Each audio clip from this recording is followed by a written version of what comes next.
એકાગ્રતા પહેલું તો એનું હું તપાસી એકાગ્રતા તો એકાગ્રતા કોઈ ગરજ વિના, કોઈ સ્વાર્થ વિના, કઈક ખાસ કામના, કોઈ તલસાટ વિના એકાગ્રતા થતી નથી. હાથમાં લઈએ તો એકાગ્રતા સહજ છે, પણ એ કઈ એકદમ આપણો જળવાયેલો હોતો નથી, એટલે કઈ એકાગ્રતા એ રીતે બને નહીં. પણ સંસાર વ્યવહારના કામોમાં એકાગ્રતા કરવી સરળ છે. જો આપણને કઈ તે અંગે સ્વાર્થ લાગ્યો હોય અથવા તો કઈ ગરજ હોય, તલસાટ હોય, ત્યાં કર્યા સિવાય છૂટકો જ નથી, એવી નેસેસિટી, એવી જરૂરિયાત પ્રગતિ. એમને કહેવત છે અંગ્રેજીમાં કે necessity is the mother of invention. એટલે એવું જાગે ત્યારે આપમેળે આપણને એકાગ્ર તો થાય વગર રહે જ નહીં. અને એક બાબત એ છે, બીજી બાબત એમાંથી એ પણ છે કે કેટલાક માણસો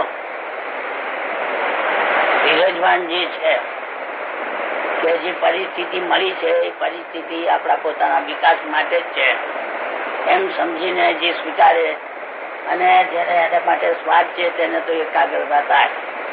બીજા એક પ્રકારના ટાઈપના, બીજા એક પ્રકારના એવા માણસો હોય કે જે પરિસ્થિતિ આવે તો નર્વસ થઈ જાય, તો તેની બુદ્ધિ બેર મારી જાય, તેની એકાગ્રતા થાય જ નહીં કદી. ગભરાય ને, ગભરાય. એકાગ્રતા થાય એટલે ગભરાય નહીં માણસ, નિશ્ચિંત થાય. એકાગ્રતા થાય ત્યારે માણસ બહુ નિશ્ચિંત થાય. અને એકાગ્રતા થવાને લીધે એ વસ્તુથી તેનો ઉકેલ પણ આપમેળે જલ્દી મળી જાય. ઉકેલ મેળવતા વાંધો ના પડે. એકાગ્રતા જેને પોતાના કામ પર થયા કરે છે તે જીવ માં છૂટ્યો છે. પણ જે કામ આવ્યું તે કામને એને ગરજ લાગવી જોઈએ, એમને એમ એકાગ્રતા નહીં થાય. સહજ મેળે એકાગ્રતા એ તો કોકને ભાગ્યે જવલ્લે કોઈ લાખોમાં કોકને એકને થાય, પછી એ અનુભવી માણસ હોય તેને. બાકી સામાન્ય માણસોને એકાગ્રતાને માટે એફર્ટ કરવું જ પડશે. એ પણ એફર્ટમાં કોણ પાવી શકશે કે જેને એની પ્રી કન્ડિશન, ગરજ, સ્વાર્થ આ જેને લાગેલું હશે તો એ પરત્વની એકાગ્રતા એ કેળવી શકે. એ પણ પુરુષાર્થ વિના નહીં, મહેનત વિના નહીં એને મળી શકે. એની મારી એકાગ્રતા નહીં થાય. તો સિવાય કે તમારો એટલો બધો તલસાટ હોય કે એમ પંખીની પાંખો ગગનને ઉડવાને માટે તલસાટ કરે અને ત્યાં સુધી ઉડે, જો તમારો તલસાટ હોય તો એકાગ્રતા જલ્દી થાય, ઝપાટે ભેર થાય. અને એકાગ્ર તમારો પ્રશ્નનો જે તમારો કામ હોય તેનો ઉકેલ પણ જલ્દી કરી આપે. ઉકેલ જલ્દી કરી આપે એટલું જ નહીં, પણ એ કામ પણ એટલું સરળતાથી એને સારું થાય અને સીધા પાટા પર આપણું કામ ચડાવી દે. એકાગ્રતાથી એટલી એકાગ્રતા આપણા પૂરતી જ હોય છે એમ માનવામાં આપણે ભૂલ કરીએ છીએ. એકાગ્રતા આપણને થાય ત્યારે એકાગ્રતા આપણામાં ઠરેલી રહેતી નથી, પ્રસરે છે, એ પણ પસાર પામે છે. કામ, ક્રોધ, લોભ થાય છે તો લોભ એ એકલો આપણા પોતાનામાં જ રહેતો નથી, પણ બહાર પણ પ્રસરે છે, બીજા લોકોને પણ એ સ્પર્શે છે. તમને બધાને સમજાતું છે કેમ કે મને સમજણ નથી પડતી, પણ મને પોતાનો અનુભવ એવો છે કે લોભ થયો મને, અને એ લોભ થયો વધારે તો એ પ્રસરે છે. એક ઠેકાને સ્ટેટિક નથી. સ્ટેટિક નથી એટલે કે છાનો માનો બેસી રહી શકે એવું નથી. એ ફૂલની સુવાસની જેમ વાહ આવે એટલે બધે પ્રસરે, એવી રીતે આ પ્રસન્ન ના રહે. એવી રીતે એકાગ્રતા પણ એવી છે કે પ્રસરે છે. એક ઠેકાને ખૂણામાં જેમ મસાલના વખતમાં રાંધેલા પૈડા બુડીને બેસી હતા, એવી રીતે આ એકાગ્રતા નથી. એકાગ્રતા તો આપણને પોતાને પરખાઈ આવે અને બીજાને પણ પરખાઈ આવે એવી જાતની એકાગ્રતા છે. એકાગ્રતા જયારે આપણને થાય છે ત્યારે એકાગ્રતાના ચિહ્ન એ એકાગ્રતાના ચિહ્ન આપણા મોં પર પણ વર્તાય છે, આપણી આંખોમાં વર્તાય છે, આપણી બોલીમાં વર્તાય છે, આપણા કર્મમાં વર્તાય છે. આગળ પાછળના માણસોને ભાઈ અત્યારે બોલશું બહુ સિરિયસ, વેરી સિરિયસ, એકાગ્ર છે એમ ના કે લોકો બહુ સિરિયસ છે. એટલે એકાગ્રતા આપણે પોતે અનુભવી શકીએ એવી હકીકત છે. અને એકાગ્રતાથી ગેરલાભ કોઈ જાતનું નથી. કેટલાક ગુણ એવા છે કે કઈ ગેરલાભ પણ થાય, પણ એકાગ્રતાથી માત્ર લાભ જ છે, કોઈ ગેરલાભ એનાથી મળે નહીં. પણ એકાગ્રતા એ થાય કે વસ્તુ એ કર્મ, જે કર્મ પરત્વની એકાગ્રતા થઈ એ કર્મના બધા પાસાઓનો આપણને સમજણ પાડી દે. સમજણ પાડી દે એટલું નહીં, પણ એ કર્મમાં પ્રેરાવે અને કર્મને પાર ઉતારે. અને કર્મમાં જેટલા સંકળાયેલા હોય એટલા બધા એને પોતે એ કર્મમાં જે પરોવાયેલ છે તેને પેલા બીજા બધા પણ સ્પર્શે એટલે કે જાણે કે ભાઈ આ માણસ અત્યારે આ કામને માટે બહુ ગરજાવું છે અને વેરી સિરિયસ, એટલે અત્યારે આપણે એને કઈ છંછેડવાની જરૂર નહીં. અત્યારે આ કામ જ આપણે જે છે તે પૂરું જલ્દી કરે. એટલે આપણે જો બીજાઓ પાસેથી કામ લેવાનું એવું કંઈક આપણે ભાગ્ય આવ્યું હોય તો આપણે એ કામમાં જેટલા વધારે ને વધારે સિન્સિયરલી, ઓનેસ્ટલી, ડિવોશનલી, એકાગ્રતા જેટલા એ કામમાં આપણે પોતે રહીએ તેટલા પ્રમાણમાં તમારા કયા વગર તમારા હાથ નીચેના બીજા માણસો જલ્દી કામ કરતા થઈ જશે. આ તો આપણે પોતે એકાગ્રતા હોતા નથી અને ટાઈમ આપણો બધો છે તે આપણે ગાળીએ છીએ. એકાગ્રતા વિના એ ટાઈમમાં આપણે જે એમને પ્રથા તો ના કહું એનું, પણ એમ કે એકાગ્ર અને કેન્દ્રિતપણે જે કર્મમાં એને આપણે ટાઈમને સમયને પરોવવો જોઈએ એ પરોવતા હોતા નથી જ્ઞાનપૂર્વક, સમજણપૂર્વક. એટલે એનો ચેપ પણ બીજાને કોઈને લાગતો નથી. પણ જયારે એવી એકાગ્રતા થયેલી હોય છે ત્યારે એનો ચેપ પણ બીજાને લાગ્યા વગર રહેતો નથી. એટલે સમૂહગત આપણે જયારે કામ કરવું હોય ત્યારે એ કર્મ પરત્વેની આપણને જાગેલી એકાગ્રતા એ મોટું કામ આપણને આપે છે અને કામમાં ગડબડ ઓછી થાય છે. મૂળ એકાગ્રતા તો સંકળાયેલી છે આત્માની સાથે. આત્માનો એક સ્વભાવ છે, આત્માનું એક લક્ષણ છે. હવે આત્માને વિશે આપણે વાત કરી અત્યારે તો અસ્થાને છે, કારણ કે આપણે અત્યારે એક સિમ્પલ એક સીધા સાદા એકાગ્રતાના પ્રશ્ન પર વાત કરીએ છીએ અને તે વ્યવહારને લગતા. એટલે ગમે તેટલું નાનામાં નાનું કામ હોય અને ભલે ને આપણે જે માત્ર ધારો કે ચા જ બનાવવાનું હોય, પણ જ્યાં પણ એ એકાગ્રતા હોય તો એ ચા પણ આપણે સારામાં સારી બની શકશે. એ એકાગ્રતા ચા ની અંદર કઈ ઉતરી જાય. એકાગ્રતા એ ક્યાં દાખલા તરીકે આપણે ખાવાનું બનાવતા એ જેની અંદર નહીં ઉતરી જાય, એ કઈ વધારે મીઠું સ્વાદ વાળું થશે એવું નહીં બને, પરંતુ આપણે એટલી બધી ચોકસાઈથી ને વ્યવસ્થાથી ને યોગ્યતાથી એ કર્મ કરીશું કે તે સારામાં સારું થશે, એટલે વધારે સારું લાગશે આપણને. એવી જ રીતે એકાગ્રતા નાનામાં નાની ચીજમાં કેળવવાની આપણે જો ટેવ પાડીએ તો એથી પછી મોટા કામોમાં એકાગ્રતા આપણામાં પ્રગટી શકવાની વધારેમાં વધારે સારામાં સારી શક્યતાઓ પેદા થાય છે. એકાગ્રતા નાનામાં નાની એ આપણે શીખવાનું છે ઘરના આંગણેથી. આપણે આ ઘરના આંગણામાં પેલું પગથિયું માંડ્યું ત્યાંથી જ આપણે એકાગ્રતા કેળવવાની શીખવાની છે. અને એવો પ્રયત્ન જે કોઈ કરે છે તે આગળ જતા ઘણા મોટા કામો બહુ સરળતાથી સારી રીતે કરી શકે છે. તો દુનિયામાં દાખલા પણ છે, એવા માણસો થઈ ગયેલા છે ઇતિહાસમાં, તે પણ જાણવા મળે છે. અને એવા લોકો એકાગ્રતા જેને થાય છે એ કદી ધીરજ ખોતા નથી, હિંમત હારતા નથી અને વસ્તુને અનેક વાર નિરાશા સાંભળવા છતાં સતત પકડી જ રાખે છે, છોડતા જ નથી. એવી પાછી એકાગ્રતાની ખૂબી છે કે જે વસ્તુને પકડી એ વસ્તુના હાર્દ અને પાના સિવાય એ એકાગ્રતા એમનામાંથી જતી રહેતી નથી. એકાગ્રતા છે એ એકાગ્રતા એટલી નથી હોતી. એકાગ્રતા સાથે બીજા ગુણો પણ સંકળાયેલા છે. એ ગુણોની પણ એકાગ્રતા થાય છે ત્યારે વૃદ્ધિ થાય છે આપમેળે.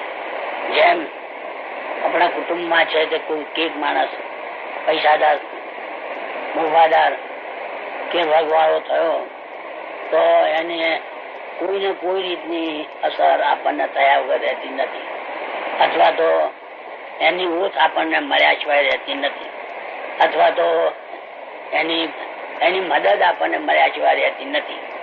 એવી રીતે એકાગ્રતા જો આપણામાં કેળવાય છે તો એના અનુસંગી જે ગુણો છે એ ગુણો પણ આપણામાં પ્રગટ થયા વગર રહેતા નથી. અને ગુણોને લીધે જ જીવનનો વિકાસ થાય છે. ગુણો ના હોય તો જીવનનો વિકાસ છે જ નહીં. એટલે જે કામ આપણે હાથમાં લીધું છે એ કામની અંદર એકાગ્રતા જેટલી કેળવી શકાય એટલી કેળવવી એ કામમાં સફળ થવાનો સહેલામાં સહેલો, સરળમાં સરળ અને ઉત્તમમાં ઉત્તમ ઉપાય છે. ઘણા લોકો કામ કરે ખરા પણ બધું ઉજળ્યું કામ કરે છે. હું સંસાર વ્યવહારમાં જોઉં છું બધે તો એ કામ કરે ખરા પણ બધું ઉજળ્યું કામ કરે, બિલકુલ વ્યવસ્થા નહીં, જેમાં કઈ આદિ અંતનું ઠેકાણું નહીં. અને એ કામને શેના માટે કરી, શેનો હેતુ શું છે એ કઈ સમજે નહીં. અને પછી ગમે તેમ કર્યા કરે. એ કામમાં ભલી વાર પણ કઈ આવે નહીં. જે કામ આપણે કરવું છે એ કામના બધા પાસાનો પહેલા તો આપણે અભ્યાસ કરવો જોઈએ.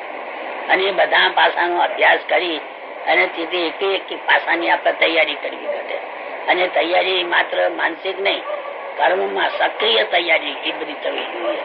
અને સક્રિય તૈયારી થઈ અને પછી એ કામ જો થાય તો એ કામમાં ઘણી સરળતા મળે. અને આવું બધું સૂચે છે એ પણ એ કર્મ પરત્વેની એકાગ્રતા આપણને પ્રાપ્ત થયેલી હોય છે, તેને લીધે જ બધું સૂચતું હોય છે. એટલે કોઈ પણ કર્મમાં આપણે આગળ વધવું હોય, ફતેમંદ થવું હોય, એ કર્મને આર પાર નીકળી જવું હોય તો એ કર્મમાં એકાગ્રતા થવી એ સંચલ છે, જરૂરનું છે, ઘણું મહત્વનું છે. હવે આ તો માત્ર જરૂરિયાત પૂરતી આપણે એકાગ્રતાની વાત કરી, પણ વ્યવહારમાં કે કર્મ જે આપણને મળેલું છે એ કર્મ કરતા કરતા પણ જે એકાગ્રતા આપણે કેળવાઈ એ એકાગ્રતા માત્ર ત્યાં ત્યાં એ કર્મમાં જ રહેતી નથી, પણ એ એકાગ્રતાનો વિસ્તાર થાય છે. એ એકાગ્રતા આપણા મનાધિકરણ ને પણ સ્પર્શે. અને એવી એકાગ્રતા કર્મ પરત્વે કેળવાયેલી એકાગ્રતા આપણા મનાધિકરણ ને પણ સ્પર્શીને એ એકાગ્રતા આપણને સ્પર્શીને આપણા વધારે ઊંડાણ પેદા કરશે. ઊંડાણ પેદા કરશે એટલે કોઈ વસ્તુને આપણે ચર્ચવીએ છીએ કે આપણે સમજવીએ છીએ તો એ ચીચરા પણ આપણામાંથી નીકળી જશે. એકાગ્રતા જો આપણામાં પ્રગટી તો આપણામાં ચીચરા પણ બિલકુલ નીકળી જશે. અને વસ્તુના હાદ અને વિચારવાને, વસ્તુની સરકમસ્ટન્સીસ, પાસાઓ, એના સંજોગો, પરિસ્થિતિ, આ બધું આપણને એકાગ્રતા થયેલી આપણને બધું વિચારવાને પ્રેરાવશે. અને એને અંગે કરીને વસ્તુના હાર્દને આપણે સમજી શકીએ. અને સમજ્યા તો પછી એ પ્રમાણે કરવાને આપણે ટેવાઈએ છીએ. અને એકાગ્રતા કર્મ પરત્વે પ્રગટેલી એકાગ્રતા એ કર્મને પૂરું કરવાને માટે, કર્મને યોગ્ય રીતે પાર ઉતારવાને માટે એના બધા પાસાઓનો તમને ખ્યાલ આપે છે, દર્શન પણ આપે છે. અને માત્ર એ દરેક પાસા તમને જોવરાવે છે એટલું જ નહીં, પણ દરેક પાસાનો સક્રિય ખ્યાલ આપે છે કે આનું આમ કરવું જોઈએ, આનું આમ થવું જોઈએ. એમ તમારા મનને, તમારી બુદ્ધિને, તમારા પ્રાણને એવી રીતે ઉત્સાહ પ્રેરે છે. એ એકાગ્રતા જેટલો ઉત્સાહ આપે છે, ધીરજ આપે છે, હિંમત આપે છે, એવું બીજું કોઈ આપી શકે નહીં. એકાગ્રતા માત્ર એમને એમ નહીં મળે.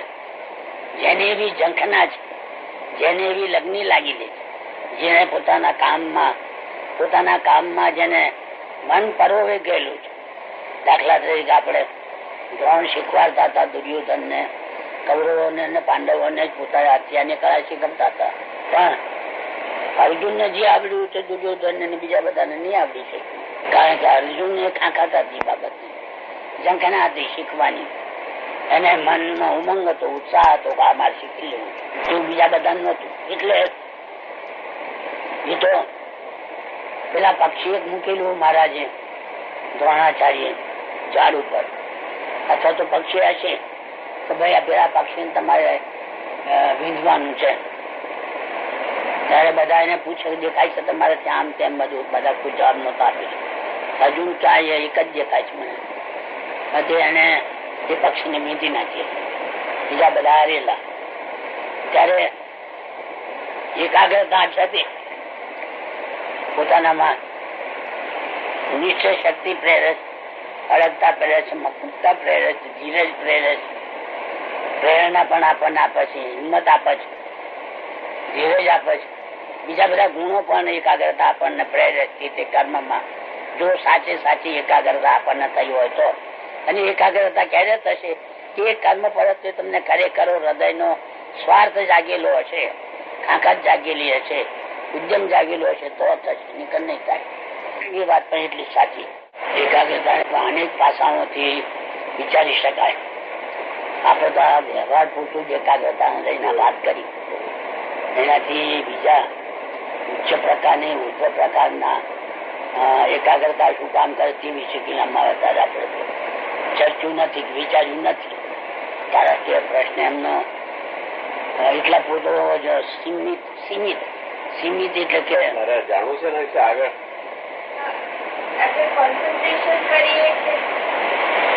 એટલું કોન્સન્ટ્રેશન એ એકાગ્રતા નથી. અથવા ધ્યાન કરીએ આપણે, પણ લોકો કે છે તે વાતે બધી સાચી હોતી નથી. ધ્યાન એટલે કે શું કે ધ્યાનનો ખરો અર્થ નિરવતા. નિરવતા એટલે કે જેમાં કઈ પણ સંકલ્પ વિકલ્પ કઈ પણ નથી એ ધ્યાન. એવું તો કોઈને ધ્યાન થતું હોતું નથી. મારા હિસાબે તો ધે સિમ્પલી વેસ્ટ ટાઈમ. એના કરતા બીજું કશું કામ કરતા હોય તો વધારે સારું, કન્સ્ટ્રક્ટિવ કઈ કામ કરતા હોય તો. એટલે એ ધ્યાનની આ વાત લોકો કરે છે તો મારે ઘરે કઈ ઉતરતી નથી. એટલે એ ધ્યાનની વાત તો તદ્દન મને તો કઈ અર્થ વગર નહીં લાગે છે. પણ એ માર્ગમાં હું જો માર્ગ તરફ જવાનું જેની ઝંખના છે, જેની તૈયારી છે, તત્પરતા છે, તાલાવેલી છે, તેને પણ એકાગ્રતા થાય છે, સરળતા. અને એકાગ્રતા પછી છાની માની કે બેસી નથી રહેતી. એ એકાગ્રતા એને એ પ્રકારના કર્મમાં પ્રેરે છે.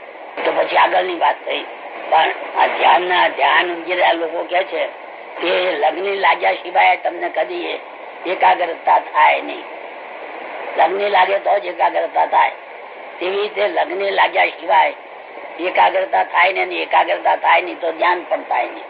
એકાગ્રતા વિનાનું ધ્યાન થી ધ્યાન કહેવાય છે ને. આપણે ધ્યાન ધરીએ અને એકાગ્રતા થાય તો ટાઈમ ને બધું ભૂલી જવાય. એ થાય. એ વાત એ થાય. ધ્યાન ની વાત જ હું તો સ્વીકારતો નથી. કારણ કે ધ્યાન થાય એટલે એને નિરલતા થાય. નિરલતા કે સંકલ્પ વિકલ્પ વગર. સંકલ્પ વિકલ્પ એના હોય નહીં ત્યારે ધ્યાન ખરું કહેવાય. એ તો કોઈને થતું હોતું નથી. એટલે કોઈ ધ્યાન ની વાત કરે તો હું મારા મનથી કહું ને ભાઈ આ હકીકત તમારી સ્વીકારતો નથી, આ તમારી રિયાલિટી વાત નથી. પણ એકાગ્રતા થાય કોઈ પણ આપણા એવા ગરજ ને સ્વાર્થ ને કારણે કે ગમે તે કારણે, ત્યારે એની અંદર બીજું બધું આસપાસનું આપણાથી ભૂલી જવાય છે. અથવા એકાગ્રતામાં આપણે ગરજ થઈ જઈએ છીએ. એટલે આગળ પાછળના બીજા જે કામો હોય છે અથવા તો ફરજો હોય છે તે ભૂલી જવાય છે. અથવા તો એનો ખ્યાલ સરખો આપણને તે વખતે મનમાં ઉઠતો નથી. ત્યારે એ એકાગ્રતા આ પ્રકારની સારી કહેવાય. તો લોકો કહે છે ભાઈ આ વાત મારી મોટા બરાબર નથી કે જે એકાગ્રતા તમારા સંસારના બીજા અનેક કામો પરત્વેની ફરજને ચૂકાવે તે એકાગ્રતા શા કાપની?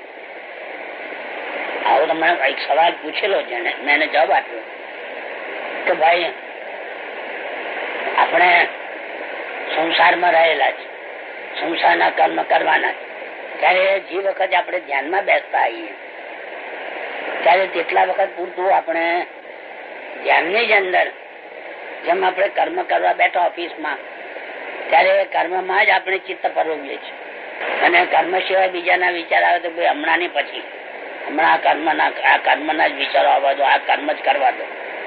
તેવી રીતે આપણે જયારે એકાગ્રતાના વિષયમાં આપણે આપણા ઘરમાં બેઠા આવીએ ત્યારે તે વખત પૂરતું એકાગ્રતામાં જ આપણે તન્મય રહીએ એ આપણા માટે યોગ્ય છે.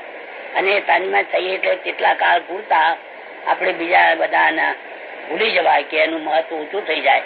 તો જેથી કરીને પેલાને આપણે અવગણીએ છીએ એવું કઈ નથી. એ આપણી એકાગ્રતાનો સમય પૂરો થઈ જાય પછી પેલા પરત આપમેળે આપણું ધ્યાન જાય છે. એટલે એ બીજા કોઈ સંસારના બીજા કર્મોને આપણે અવગણીએ છીએ અથવા એના તરફ આપણું લક્ષ્ય નથી, બિલકુલ છે જ નહીં એવું નથી હોતું. આપણે બેસીએ એટલા અડધો કલાક, પોણા કલાક, 5 કલાક એટલા પૂરતું આપણે પેલામાં એકાગ્ર થઈએ છીએ. પછી આપણા પણ મુશ્કેલી એ છે કે હજુ પૂરેપૂરું કોઈ લોક સમજ્યા નથી કે આપણે પ્રાર્થનામાં બેઠા અને એકાગ્રતા થઈ કરી બસ તો એટલું પતી ગયું, કાળ પૂરું કરી દીધું. પણ એને આપણે આપણા રોજ બરોજના કર્મમાં દાખલ કરવી જોઈએ. એને એ એકાગ્રતા થયેલી ને આપણે આપણા કર્મમાં પછી આગળ વિકાસ કરવામાં પહેલા સાથે ને સાથે રાખીએ તો એ એકાગ્રતા અને વધારે વિકાસ થાય છે, આપણું કર્મ પણ સારું થાય છે. એટલે એ વસ્તુનો ઇમ્પોર્ટન્સ આપણા લોકોએ બહુ આપી નહીં. સવારે પ્રાર્થના કરવી, ત્રિકાળ સંધ્યા કરવી એ બધું બરોબર છે અને તે કર્યું એટલે આપણે આપણું કામ પરવાડે એમ કે એ નહીં, બરોબર નહીં. એ જે એ કાળમાંથી જે તમને એકાગ્રતા થઈ એ એકાગ્રતાને સાથે તમારા લીધેલા કર્મમાં પ્રાપ્ત કર્મમાં પરોવ્યા કરો અને એમ કરીને એ એકાગ્રતાને વધારે ને વધારે વિકસાવો. એટલે સામાન્ય પણ રજૂઆત શું હોય છે સવારમાં આપણે ધ્યાન પર બેઠા અને કઈ જે કઈ કરવાનું તો કર્યું, બસ 10 ફાર એનું ફર્ધર એમ નથી. એ એકાગ્રતાને આપણા રોજબરોજના કર્મમાં આપણે પરોવવી જોઈએ તો જેથી કર્મમાં વધારે ડેપ્થ આવે, વધારે એક્ટિવિટી આવે, વધારે ઉત્સાહ આવે, બીજા એવા ગુણો ખીલે એમાં અને એકાગ્રતાનો વિકાસ થાય. પછી બીજે દિવસે આપણા લોકોને આ ધ્યાન વચ્ચે બેસવાની જે કે પ્રાર્થના કરવા કે રોજના સમયે બેસવાની જે ટેવ છે એ ટેવ ખોટી નથી, એને મારાથી અવગણવાની જરૂર નથી. પણ એ ત્યાં જ અટકે છે એ વસ્તુ બરાબર નથી. એ આપણા રોજબરોજના કામમાં એને પરોવી દેવી જોઈએ. જેમ કોઈ ફોર્સ પેદા થયું એ ફોર્સને આપણે કર્મમાં લગાડ્યું તો એ જલ્દી કામ પતવે છે અને કામ વહેલું કરી દે છે. એવી રીતે એકાગ્રતાને પણ આપણે કર્મમાં રોજબરોજના કર્મમાં પરોવવી જોઈએ.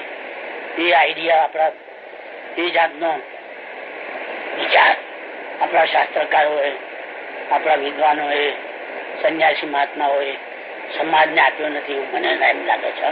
આઈ મે બી રોંગ, પણ મને એમ લાગે છે આપણે એ એકાગ્રતાને આપણા કર્મમાં પરોવવી જોઈએ.